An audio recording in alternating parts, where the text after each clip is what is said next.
Breaking news, drone attacks caused the fire at Saudi Aramco facilities. Remember, Investigators say a drone dropped a phone and marijuana. A sharp jump in global oil prices. Frustration as every single flight is delayed because of the drone. 2 drones to be exact. Cell phone video captured a drone exploding in mid-air. Low-grade attacks are disproportionately effective and are becoming a global threat. We need to think about that threat that's going to come in swarms. Around 10 o'clock on Monday night, officers were called about 2 suspects breaking into vehicles around the Walnut area. But the officers were able to keep an eye on them thanks to advanced technology. The drones helping police de-escalate gun confrontations, catch drug dealers, and put away violent criminals.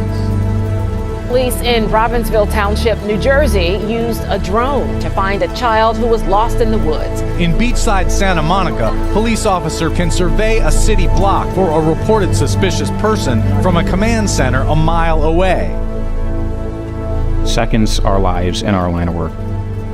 Generally, as you're walking into a situation that you are getting second or third hand information on. A drone in this setting enables the law enforcement officers to change their approach.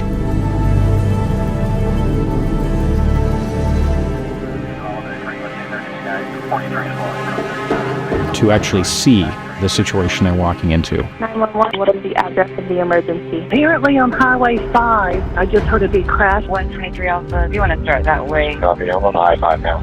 About 90% of the time, the drone is first on scene before any of our officers in the field arrive. We're getting on scene in 3 minutes from the time the call comes into dispatch.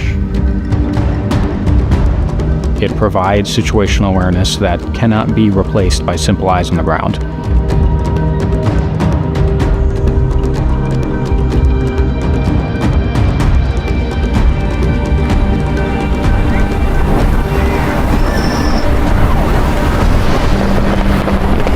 It revolutionizes the way we respond.